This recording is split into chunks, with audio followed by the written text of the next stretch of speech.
അസ്സലാമു അലൈക്കും വറഹ്മത്തുള്ളാഹി വബറകാതുഹു. ഒരുപാട് ആളുകൾ വളരെ പ്രയാസത്തിലൂടെ കടന്നു പോകുന്നവരുണ്ട് അല്ലേ? പെട്ടെന്ന് ദുആക്ക് ഉത്തരം കിട്ടണം.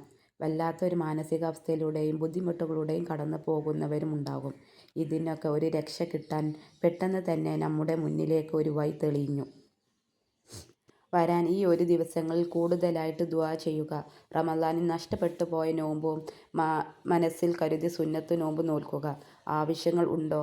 അല്ലെങ്കിൽ പ്രയാസമാണോ? കടം വീടണോ? നല്ല ജോലി വേണോ? എന്ന് ആവശ്യം മനസ്സിൽ കരുതി കഴിയുന്നത് പോലെ സുന്നത്ത് നോമ്പ് നോൽക്കുക. നോമ്പുകാരനായി അല്ലാഹുവിലേക്ക് ദിക്ർ ചൊല്ലി ഖുർആൻ പാരായണം ചെയ്ത് ആവശ്യങ്ങളെ പറയാം. എന്ത് പറയുമ്പോഴും നല്ല നിയ്യത്തോടെ നിങ്ങളുടെ മനസ്സിൽ തന്നെ ഈ ദിവസങ്ങൾ കടന്നു പോകുമ്പോൾ ഈ ദിവസങ്ങൾ തീരുന്നതിന് മുന്നേ അല്ലാഹുവേ എനിക്ക് വഴി തെളിയിച്ചു തരും, അല്ലാഹു എന്നെ രക്ഷപ്പെടുത്തും, എൻ്റെ മുന്നിലേക്ക് ഒരു മാർഗം ഉണ്ടാക്കും. അത് തന്നെയാവണം നിങ്ങളുടെ ഹൃദയത്തിൽ. അത് അല്ലാഹുവിലേക്കുള്ള ഒരു വിശ്വാസമാണ്. നമ്മൾ ഹൃദയം തുറന്ന് അല്ലാഹുവിനെ വിശ്വസിക്കുന്നവരെ അല്ലാഹു കൈവിടില്ല. മനസ്സിലായില്ലേ? ഉറച്ച് നിങ്ങൾ വിശ്വസിച്ചോളി. എന്താണോ നിങ്ങളെ അലട്ടുന്നത്? എൻ്റെ മനസ്സിലെ മുറാദുൽ ഹാസിലാകണം,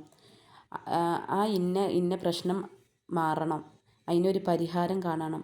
അറഫ ദിനം തീരുമ്പോത്തിന് അല്ലാഹു ഏറ്റെടുക്കും, വഴി തെളിയിച്ചു തരും. അങ്ങനെ തന്നെ മനസ്സിൽ കരുതുക. ഇൻഷാ അല്ലാഹ്. ഞാൻ ഇന്ന് പറയാൻ പോകുന്നത് ഒരു മഹത്തായ ഒരു ദിക്റാണ്. നമുക്ക് എല്ലാവർക്കും അറിയാവുന്നതാണ്. ഒരു കുഞ്ഞു ദിക്റാണ്. പക്ഷേ അതിൻ്റെ ഫലം അത് എത്ര എണ്ണിയാൽ ഒതുങ്ങാത്തതും എഴുതിയാൽ തീരാത്തതുമാണ്. ഈ ആകാശവും ഈ ഭൂമിയും എല്ലാം ഒരേ നിരപ്പാക്കി അതിൽ എഴുതിയാലും തീരാത്ത അത്ര മഹത്വങ്ങൾ നിറഞ്ഞത്. അതാണ് ഈ ദിക്ർ. ലാ ഇലാഹ ഇല്ലല്ലാഹ്. ലാ ഇലാഹ ഇല്ലല്ലാഹ് എന്ന ദിക്ർ നിങ്ങൾക്കറിയാലോ. ഈ ദിക്റിനെ ഇനിയുള്ള ദിവസങ്ങളിൽ നിങ്ങൾ മുറുകെ പിടിച്ചോ. എങ്ങനെ ചൊല്ലാം ഞാൻ പറഞ്ഞു തരാം. ഹലാലായ എന്തു ഉദ്ദേശം മനസ്സിൽ വെച്ച് നിങ്ങൾ ഇത് ചെയ്യേണ്ടത്. ദുൽഹിജ്ജ 10-ന്റെ ഉള്ളിലായിട്ട് ഈ ദിക്ർ 1,00,000 ചൊല്ലി തീർക്കുക. ഇൻഷാ അല്ലാഹ്. എളുപ്പത്തിൽ ചൊല്ലാം. നമ്മൾ മനസ്സിൽ വിചാരിച്ചാൽ നടക്കാത്ത ഒന്നും ഇല്ല. അത് ഒരു ചെറിയ ദിക്റാണല്ലോ.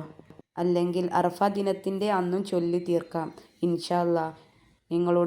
നിങ്ങളുടെ മുന്നിൽ അടഞ്ഞു പോയ വാതിലുകൾ അല്ലാഹു തുറന്നു തരും. ഇൻഷാ അല്ലാഹ്. അല്ലാഹു പ്രതിഫലം കാട്ടിത്തരട്ടെ.